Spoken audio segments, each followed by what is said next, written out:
Hey everyone, welcome to the Single Player Experience Podcast, the premier podcast for single player gamers to find out about good single player games to play and to hear about upcoming games that you got to have in your wish list. The game that I want to talk about today is in the latter portion. It is a game that's high on my wish list after PAX East because this is a game that stuck with me. I'm talking about like stuck with me like a good Southern meal to where like I walked away from this game salivating for more.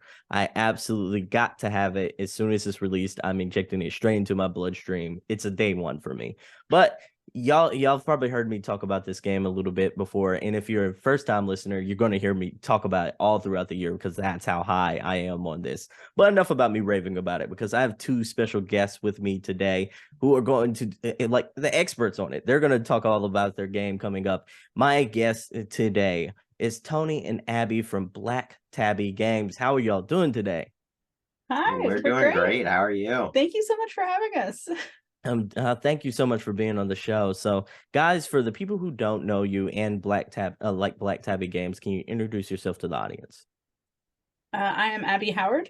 I have been a cartoonist for 7 years and a game developer for 3. So I am primarily visual art and writing. Yeah, and I'm Tony. I am Abby's partner. I do all of the coding and game design for our projects, and I also co-write them with Abby. I had a much less exciting career before switching into games, mostly working in like media and tech startups on the marketing side of things. Oh, that's fun. That's fun. Two different branches come together. I like that. I like that. So, I gotta ask you, you've come up with this nice name for this studio, Black Tabby Games. Like, how did that come to be? So Tabby is Tony and Abby. So Oh, that's where that came from. Yeah, we also like cats. We like cats, and black cats are associated with horror. So it just seemed like a good fit. Yeah. I like that. So specifically, y'all make games a lot on the horror side of the fence. Like, what was the inspiration behind that decision? Is it just a personal preference? Do y'all like all things horror? Definitely personal preference. I love horror. I never want to work on anything but horror again in my life. I just love it. I also love the genre. I am a little less fanatical about it compared to Abby. This is definitely goth GF indoctrination. But one, it's just a very fun medium to work in. We both, on top of being horror writers, are comedy writers, which is probably pretty evident from both of our games. And it's a genre pairing that plays where the two genres play off of each other very, very well. They both are good at playing with player emotions, and it's a fun little dance where you get to lull people into a false sense of security by being goofy, and then hit them with something completely unexpected in the next moment. I like that. I like that. So here on the single player experience, we mostly focus on video game recommendations. Before we get to the topic of the show, I got to ask you, what are some video game recommendations that you would just recommend to the audience outside of the two games that y'all have worked on? I'd say Devotion, anything by Red Candle Studios, really. Mm-hmm. Yeah. Devotion was really incredible.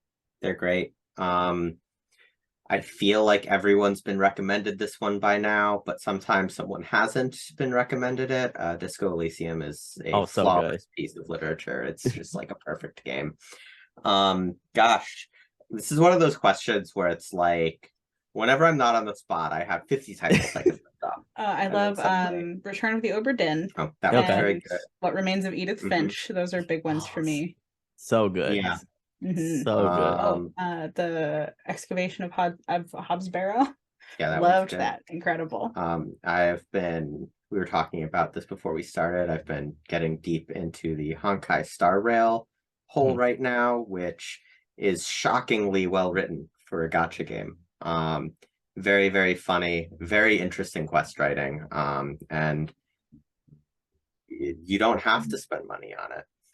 That's really cool. So it's one of those gotchas to where you can get the complete experience without having to spend money. Yeah. Oh, okay. That's really good.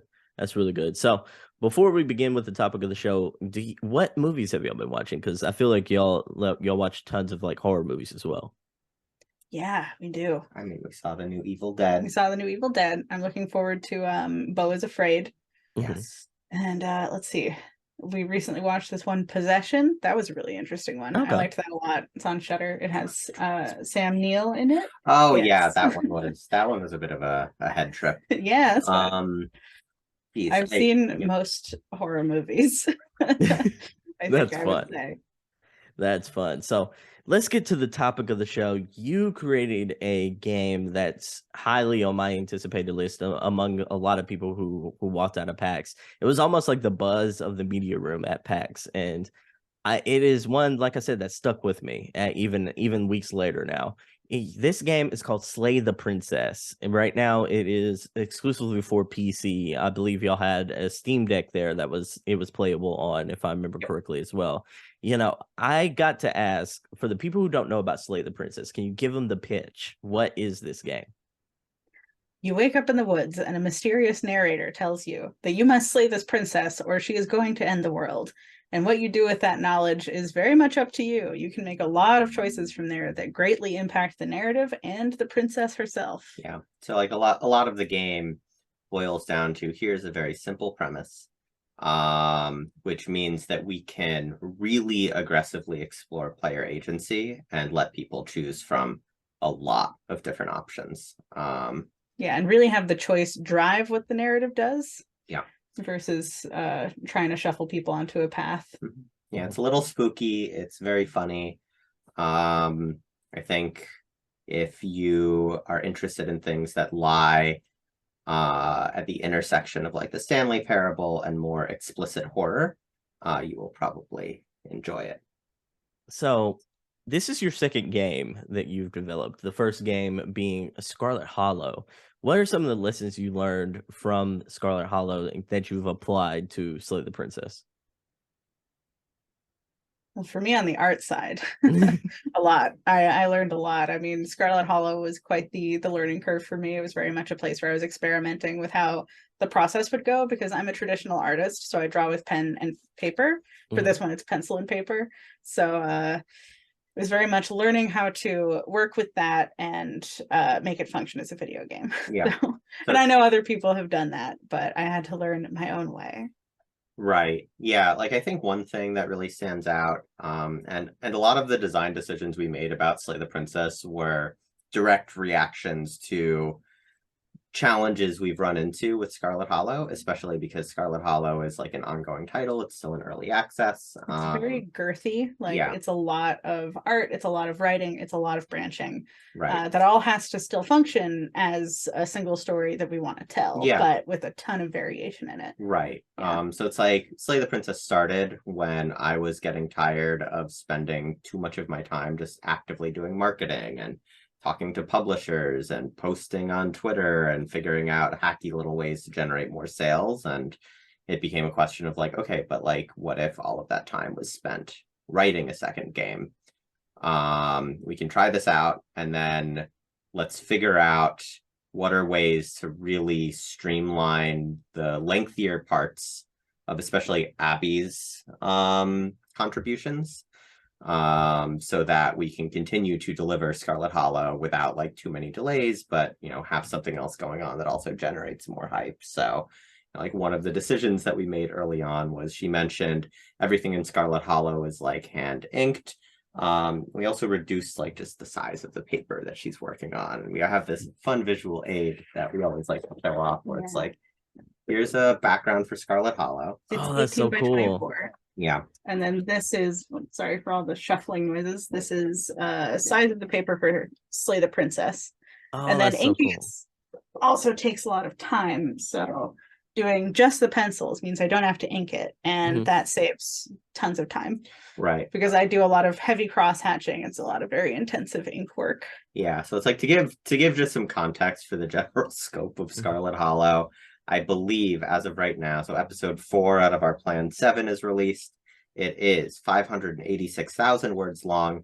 It has around, I want to say somewhere between 500 and 700 backgrounds, the size of what she showed you, and they're all unique and hand drawn. And then there are something like 4,000 sprites in it. since something that we do is like, one, every character just for their base sprites has like 30 to 50 different expressions that are different poses, different facial expressions. They change their They change their outfits every between episode. episodes. And then in a lot of scenes, instead of the normal visual novel, sprite is standing in front of a background out of perspective. You know, you're at dinner and she's standing in front of the table. Abby, as an in-house artist and co-creator, is able to like put a lot of extra resources into, okay, well, we're at a diner. Here's the sprites of everyone sitting at the table, and they have completely unique sprites there. So it's a lot of work, and part of where Slay the Princess also came from was, okay, we can minimize some of this bloat, and it's very good bloat in Scarlet Hollow, but you can't juggle two projects like that at the same time. So let's start with like, okay, what's a premise where there's one character who's on screen? You're in one location, and it's like, you know, a relatively straightforward premise. So I think what it originally started as something that was a little more grounded in reality than the final product. I think the original pitch, which lasted for half a day before we started workshopping it, was like, you know, you are sent, you know, by some people with very little information into a basement. You are, you know, told that there is a, you know, human prisoner here who's a threat to the world, and you're not given more information. And you have to, you know, it's you're tasked with killing her, and you're investigating that. And then I think partway through, Abby suggested, oh, we could title it like Save the Princess or something and be cheeky. And then Slay the Princess was an obvious play on that, and that added like a more fantasy slant to the whole thing. And then Tony was imagining it more as like a humor game. I mean, it's still very funny. Yeah, it's still very funny. But then I was like, oh yeah, and then she chews her arm off. Yeah. And there's blood. Yeah. And I think it's like there were some things that were in the original script that I was like, well, you know, this could be funny or it wouldn't be too bad. And then like Abby comes in with the hyper detailed art of the realistic teeth chewing through and the exposed bone. Is just like, oh no, this was a sillier game. I do my best. Yeah. I mean, I think it's a lot better for it too. It is a lot better, but it is a shocking element too, because like as a person who's experienced that part of the game, it's like you do have like that narrator, that back and forth between the narrator and another character and the person you're playing as. It's like all these voices and such like that, and it's almost like it's an argumentative, jovial kind of argument. Like it's like philosophical in a way, to where like you're taking a moment back to where you're asking yourself, I'm like, do we need to do this? Or like you're evaluating the situation at hand, and then all of a sudden she's just going to work on her arm, and you're like, whoa, okay. It just went to DEFCON 5 and such like that. And it's one of those, it's that shocking element that adds just a little like seasoning onto that story that really makes it stand out. Like I gotta shout y'all out for that. Yeah, like I think it plays with expectations a lot when that happens. And then, you know, you think you fall into a pattern, you think you know what's going to happen next. And then and you know, another advantage of having a shorter game and one with, I don't know how much we want to talk about twists and mechanics, even ones that are currently present in the demo, but with some of the mechanics there, it's like we are able to do very definitive things that you wouldn't be able to do in other narratives that still move the story forward, which again further plays with expectations. So it sounds like the scope of a Scarlet Hollow is massive in comparison to Slay the Princess. What, like, do you almost get a sigh of relief thinking to yourself like, oh, I'm so glad we scaled down for this project in comparison to the previous one? That's hard to say. Yeah, I know. I love working on I'm working on episode 5 for Scarlet Hollow right now, the script part of it, and it seems like I'm having a much easier time of it than Tony is of the Slay the Princess script, even though it's so big. It's big, but there is a logic, I think, to the linearity isn't the right word. Scarlet Hollow has a lot of branching and variation right now.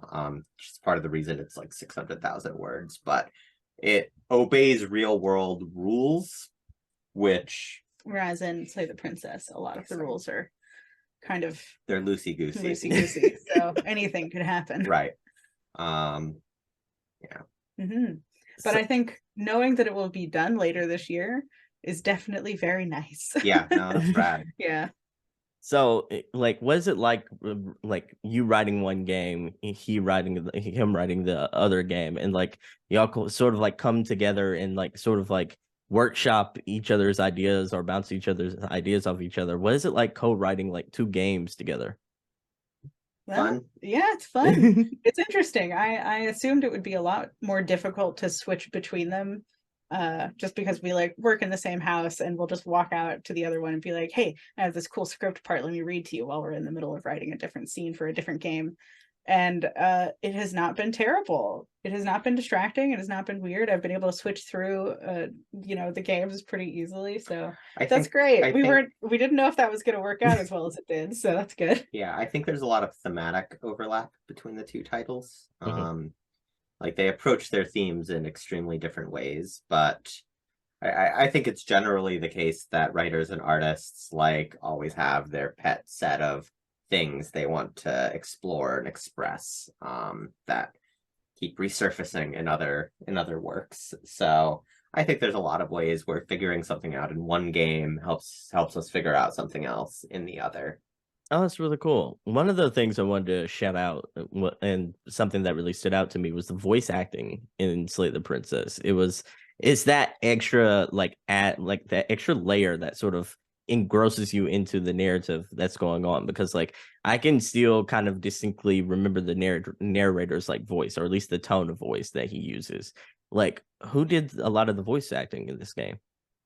The narrator is Jonathan Sims of Magnus Archives fame. He's just incredible. I mean, I listened to the Magnus Archives I think a little after it came out, and just loved it. He's incredible, and he's very good at the specific kind of argumentative narrator that we were looking for. Yeah. And then Nicole Goodnight is our voice actress, and she is also incredible, and I listened to her also in a podcast. Yeah, and with Nicole, I think we found her because she was streaming Scarlet Hollow, and we were watching the stream. She did different voices for every character because she's a voice actress, and it was like one of those moments that was just like, oh, you understand the correct tone and cadence and emphasis for every single line of dialogue and how those voices change for each character. And like that's a very, very rare thing to find that in an actor. So we sort of immediately knew, all right, well, if we ever find ourselves hiring someone to do voice acting in a game, though it was very daunting to think about, like she was at the top of the list. Yeah. And I think when Abby read the first draft of the first demo for Slay the Princess, she immediately was like, okay, but Johnny would be perfect for this. And we were lucky enough that Johnny was already familiar with Abby's comics work, so we were able to connect over DMs, and he was very into the idea of the game. So we didn't even have to do like a casting call. We just had two people we liked, and then they got psyched, and that was it.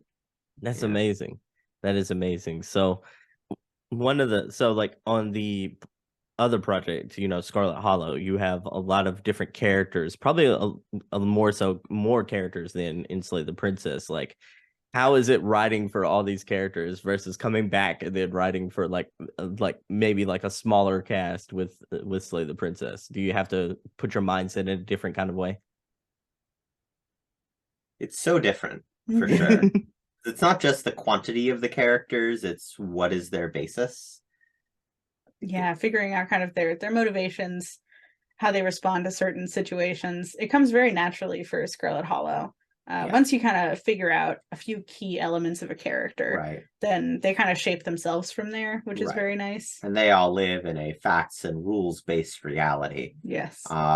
So, the implications of long-term events are things that we can keep in mind. Whereas like on the Slay the Princess side of things, a lot of the characters, especially a lot of the additional voices you accumulate, are like the encapsulation of a single emotion. So there's a trickiness there too of like, that's a different type of thing to write. And then also like, how do we make sure to give them enough breathing room that they're present as characters without wearing out their welcome or becoming too gimmicky, which is tricky. Mm-hmm. It's Yeah, more it really like is. writing for a dramatic anime character at their peak anime. Yeah. That's exactly what I was thinking of too. It's like it does feel very anime as well, and then like it has some elements of like I don't know if y'all seen the movie Inside Out, like where Oh, sure. Yeah. yeah, it kind of has some of those elements that kind of play into that as well, and it's really cool how you have like it's a similar kind of vibe, but in a very like a horrific comedic tone, and I like that. It feels unique and fresh. Well, thank you. Thank you. Yeah. So one of the things I wanted to ask you is like we all attended PAX. What was the reception like at PAX, and how did that impact you on the way you see this game right now? Well, it got us super hype for sharing more of it with people. Of course, this was our first in-person games event that we've done since we started a game studio, because it was during the pandemic. So we didn't know what to expect, and we're absolutely amazed when people started to come up saying that people were talking about us after the show, saying all of their friends that they had to try this game. Like, I'm sure they say that about all the games, but as it turns out, they don't.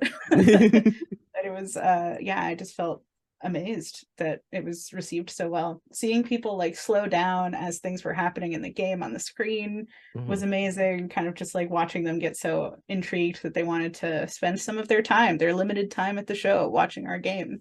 Yeah. No, it was absolutely just flooring. I'm very glad we rented that speaker. That was a good call.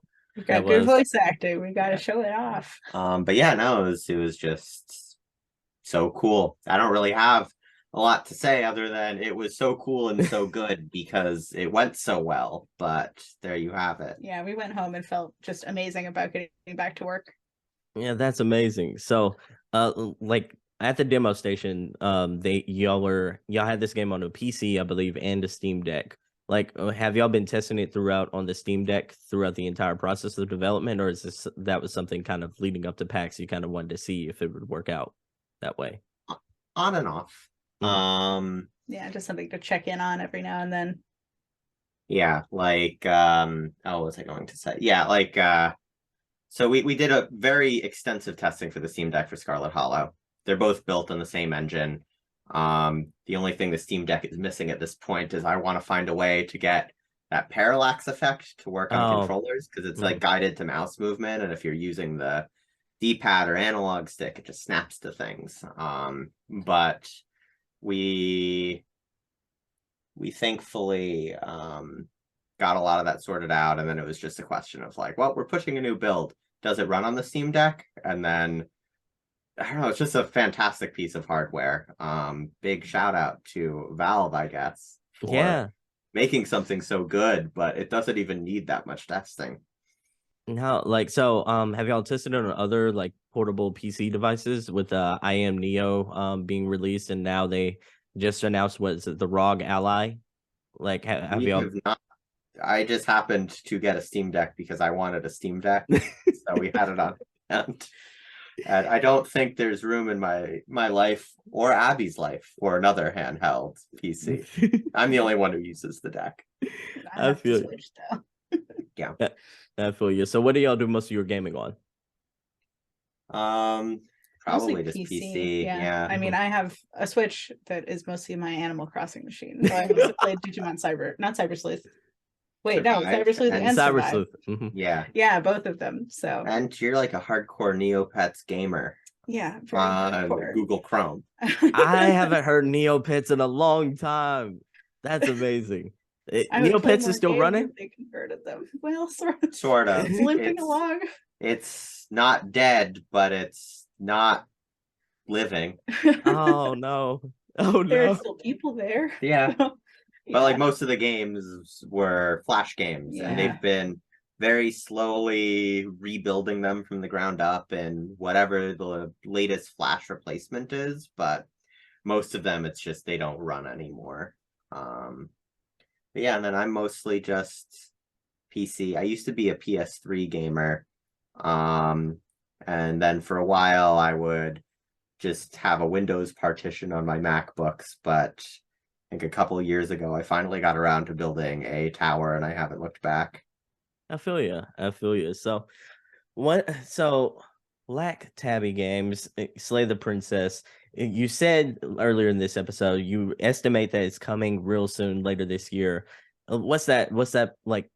What's that pressure like working under a deadline like that? Because you said later this year. Like I feel like it's May now. You got to be feeling a little pressure, right? We thrive in the crucible of deadlines. Yeah, Like unfortunately. a very nice thing about us only being two full-time people who are married and we spend all of our time together is one, when we are on crunch, it's like a joint crunch, right? Neither of us is abandoning our significant others because we're in it together. And Yeah, we don't just have full-time employees, so we're not making anyone else do it. Yeah. But we have to do our own Red Bull runs. yeah, but I mean, it's just every single release, unfortunately, it is how we thrive when we work, knowing that, oh God, we got to get this out soon. Yeah, we keep telling ourselves the next one will be the last one, but then we Oh, the next one will be the last. Well, sorry, It has to be. not this one. Episode 5 of Scarlet Oh Hollow is going yeah, to be a for little sure. crunchy That's granola gonna be the too. last And one, Beth. yeah, well, For I mean, sure. yes, That's for what we said real about this episode time. 4. For real this time. I like it. I can see the chemistry already. The back and forth debating and chemistry. I like that. I like that. That's cute. So, like the game scheduled for later this year, this is gonna be a perfect Halloween game. Y'all gotta at least try for around Halloween That is, time. I mean, That's what we're what aiming for. shooting for. Yeah. Yeah. I was- We're like, we're in the middle of trying to finesse some sort of fancy announcement stream. Mhm. But like it's got to be out before Halloween. That is the line we are drawing in the sand for ourselves. Absolutely. Yeah. Whatever like- it takes. Whatever it takes. It's like Whatever it takes. Whatever it takes. I like that. It's Yeah. it's your in game, so to speak. Yeah. So like the games like scheduled for as close to Halloween as y'all can possibly get it. I gotta ask you though, what's your favorite feature about the game? So the princess. So for me, seeing my art transformed by the parallax and the shader that we used to make it all jiggly, that was amazing. I had never seen my art look that way before, and it just feels so professional and crisp. And I love moving the little mouse around. It's something to fiddle with while they talk to me. Yeah. I think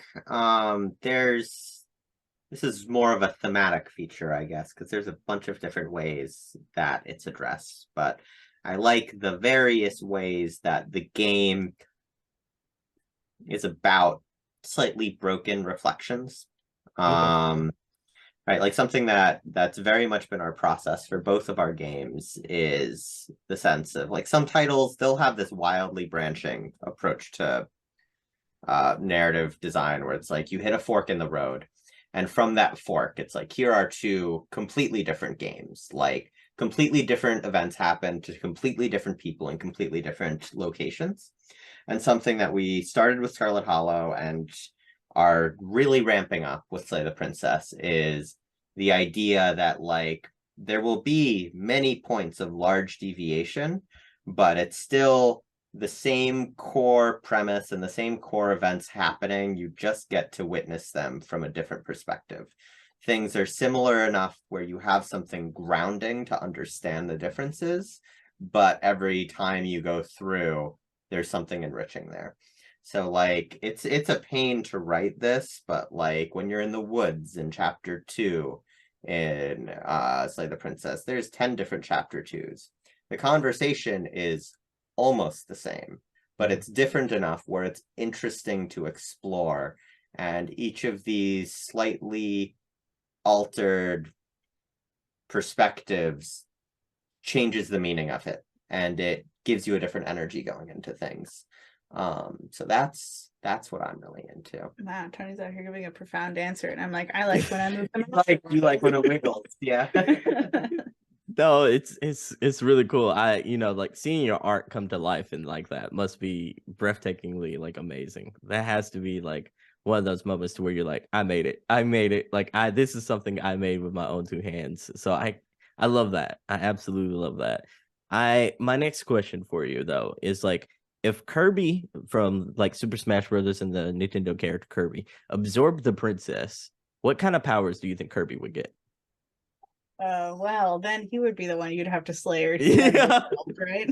Yeah. Oh man, this is in parallel to a dream that I have for our game, where it's like, you know what I'm about to say. So everyone has different benchmarks for success. For some people, it's I got a Metacritic score. For some people, it's like, wow, it's overwhelmingly positive reviews, or it's this many units sold, or whatnot. For me, it is I am eagerly awaiting a day where I go on Reddit and I see a post from r/who would win, and it is Goku versus the princess. He's been told she's the most powerful fighter of all time.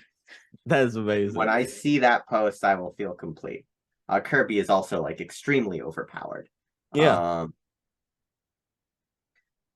Yeah, God. I think I gave the right answer. Yeah, I like that. I like that. He could do anything. Oh yeah, no, it would just be over at that point.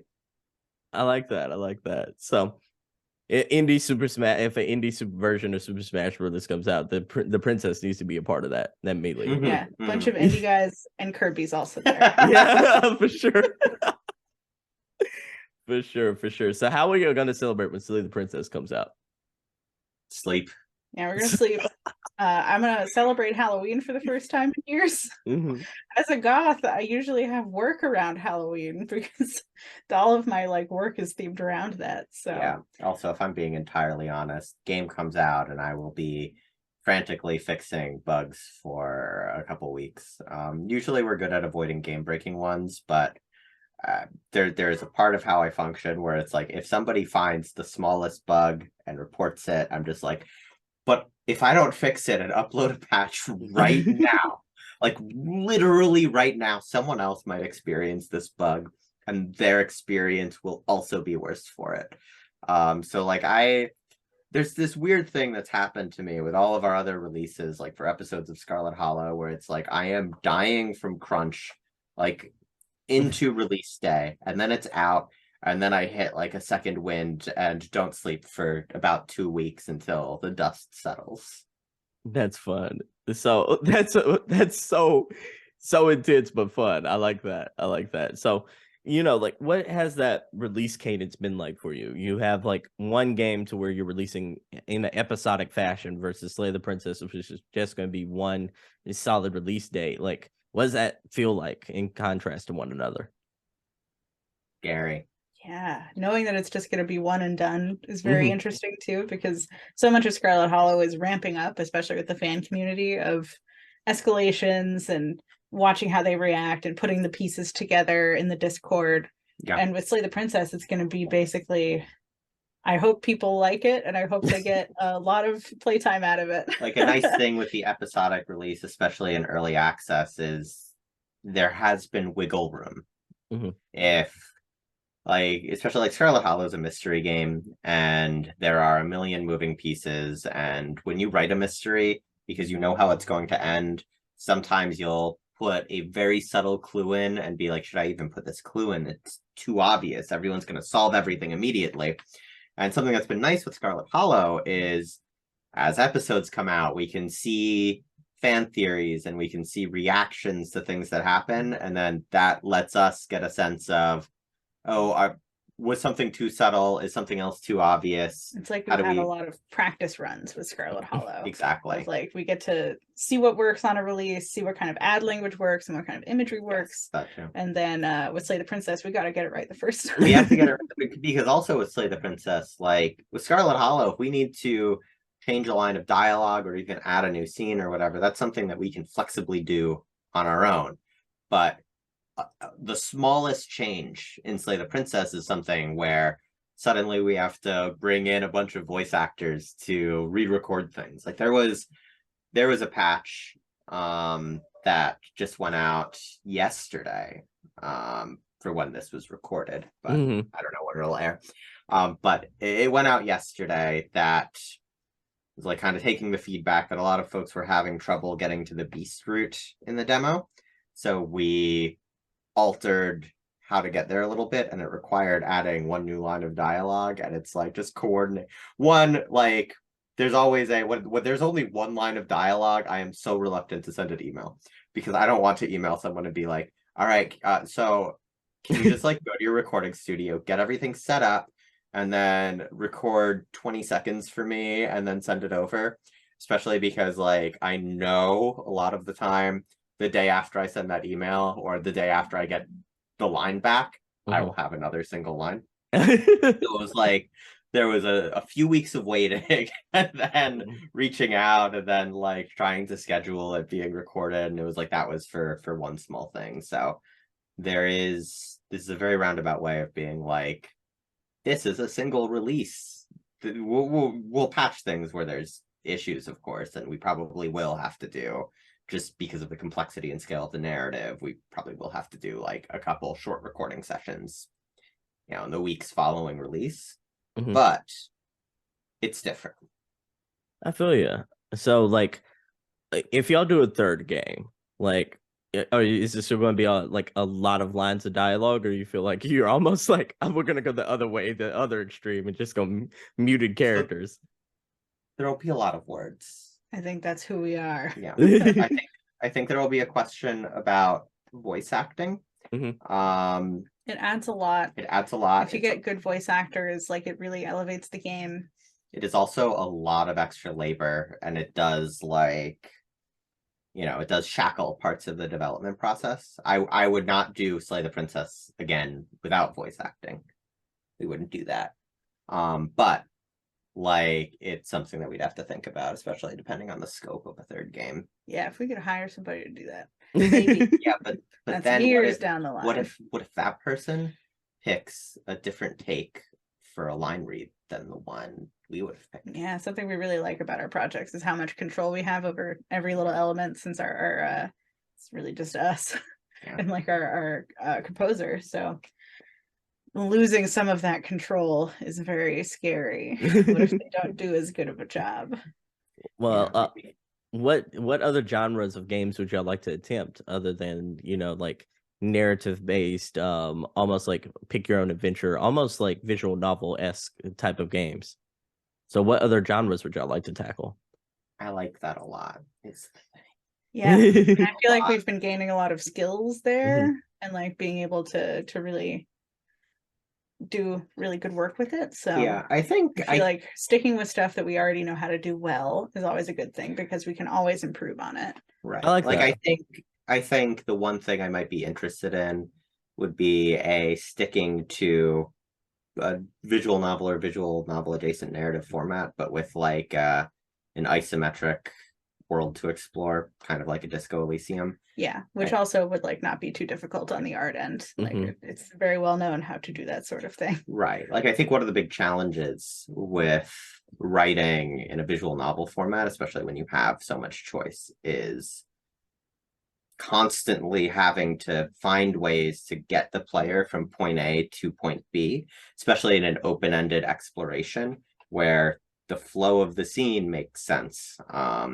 Whereas in an isometric game, you don't have to narrate where the player is going. Somebody walks. They just make the decision, and they have an internal narrative about it. Sorry, I talked to them. That's all right. Then they feel more involved in the story. They feel more immersed because they're little guys walking around. So I think that is a consideration. I would definitely be interested in that if we're up for it. Yeah. Okay. So my last Slay the Princess question for you today is, here we go. Where can people find Slay the Princess? Where can they wishlist it? What platforms is it available on? So right now, you can play the demo or wishlist it or do the equivalent of wishlisting it on Steam, itch.io, and GOG. It will be available on the same day for all of those platforms, on Windows, Linux, and Mac. I think that's probably, I don't think we're doing any other PC storefronts for now.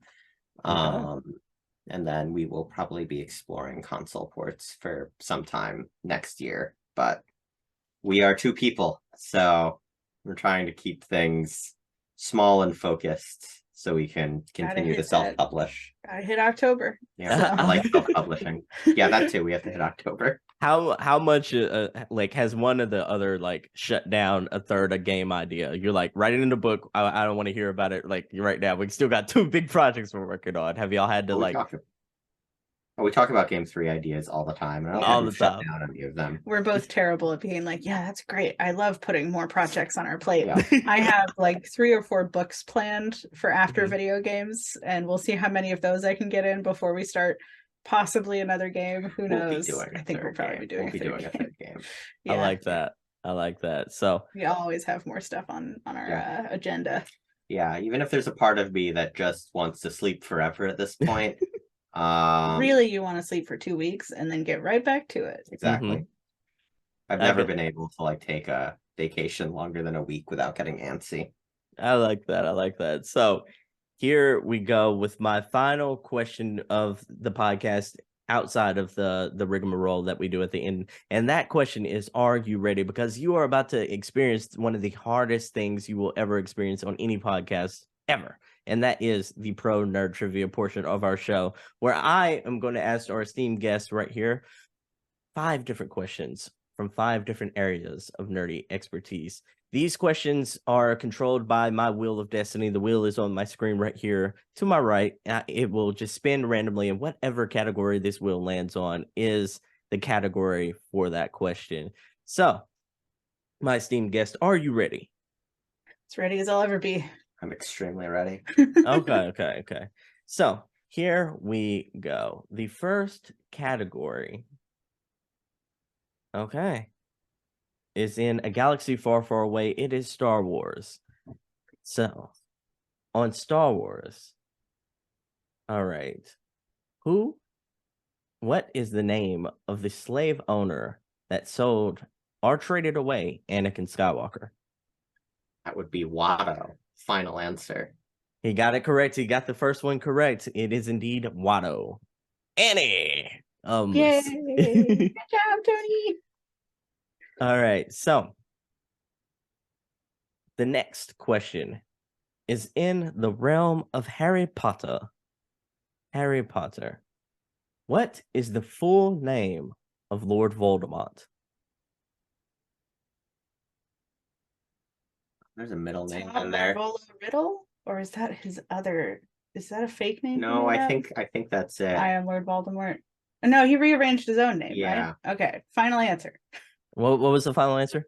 Tom Marvolo Riddle. That is correct. You are 2 for 2 so far. Going strong. I like that. So, my next question. Let's see what category it is in. Ooh. All right. The next question is in Middle Earth, the realm of Middle Earth, that is, because it is Lord of the Rings. All right. So, in Lord of the Rings, after Aragorn is named king, who did the king bow to? The hobbits. That is correct. That is indeed the right answer. All right, we're not even consulting it. No, for sure. Y'all are just rapid fire. I like this. This is. It looks like we might have a new champion. I like that. I don't want to speak too soon. Yeah. Okay. Everything. All right. So here is the next question. It is in the realm of Star Trek. Oh, this is going to be a toughie. Whoa. Yeah, this might be a toughie because I'm loosely like knowledgeable about Star Trek. What about y'all? I only know it through all of the Star Trek fans I personally know. Well, you So- know a lot though. I do know a lot, so we'll see. All right. All right, so what does the character Dina love almost as much as life itself? I don't know that one. Dina. Deanna or Dina? Yeah, I think it's Deanna. That's Deanna. Counselor Troy. Oh, okay. Um, Okay, she's got the spots. she's that one with the long curly hair and the jumpsuit.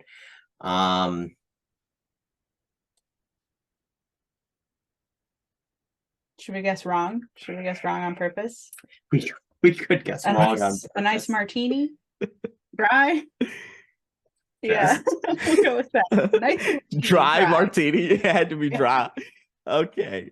That unfortunately is the incorrect answer. The answer is chocolates. I was gonna Wow. guess ice cream, which is almost That's there. Almost there. It's gonna- Half Almost points yeah. for that one, I'm sure.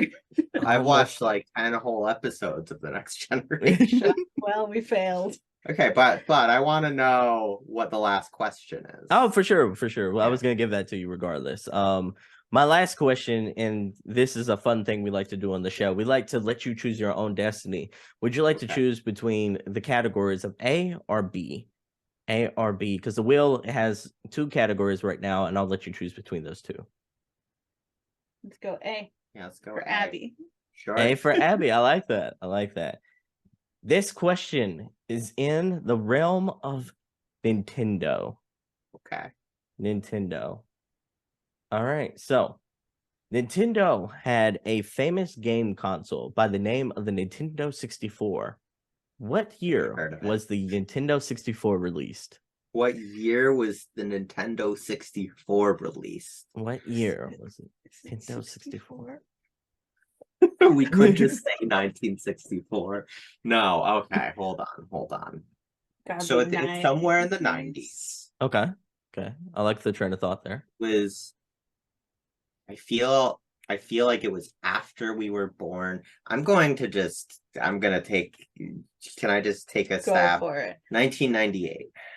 Oh. Unfortunately, that is incorrect. It is 1996.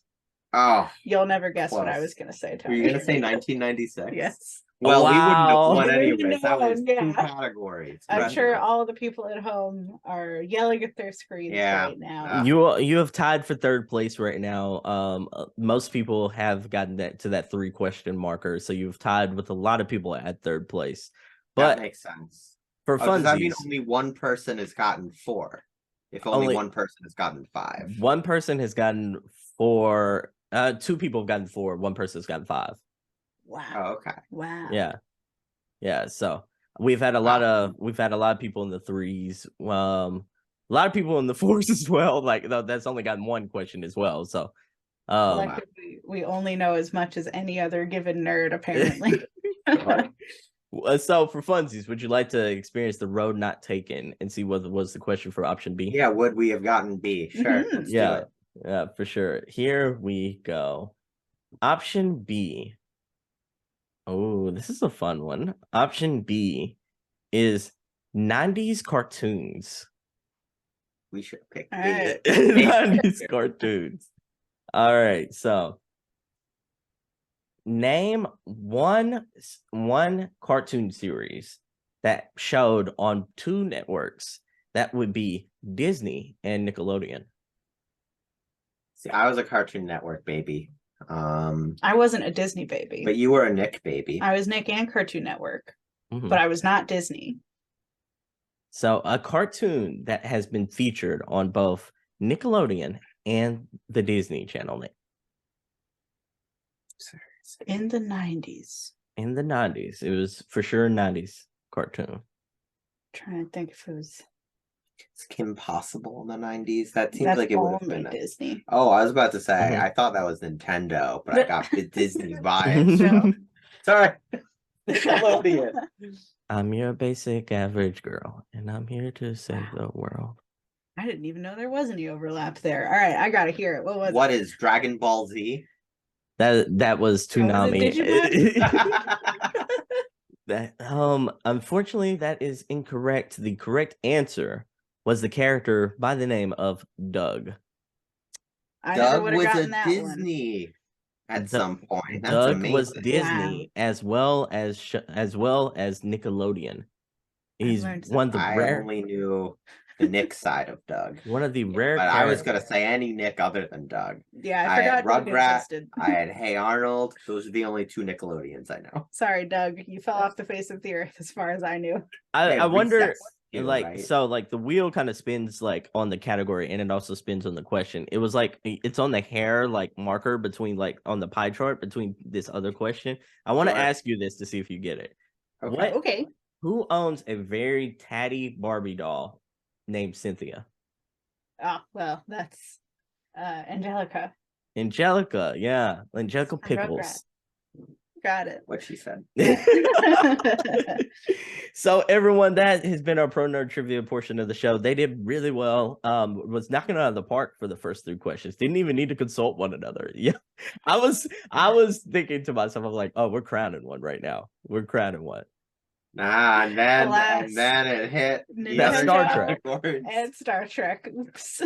That's Star Trek. So before we go though, where can the good people find you? So we've got a Discord server. We can email you the link to that Okay. after this call.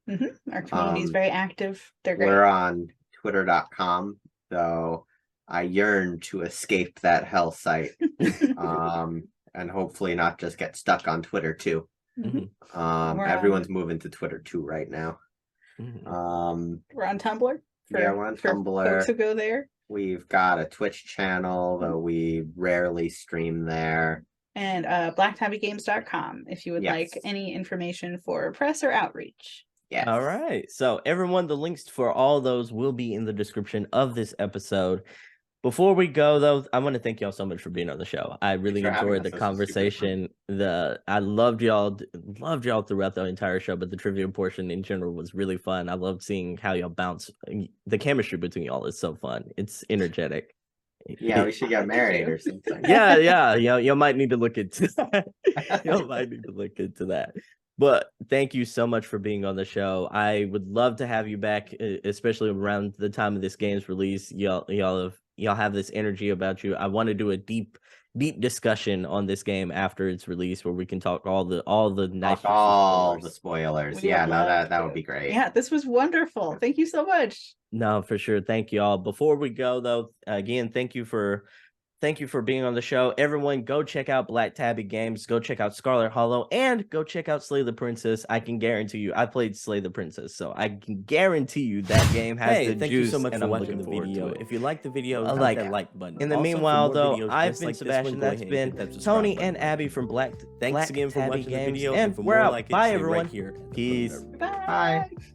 So that's a wrap for today's episode. Thank you so much for watching the video. If you like the video, don't forget to hit that like button. Also hit the subscribe button for more videos just like this one. I also want to let you know about the Single Player Experience Discord server. It's a perfect place for single player gamers to talk about the good single player games that they've been playing lately and to get video game recommendations.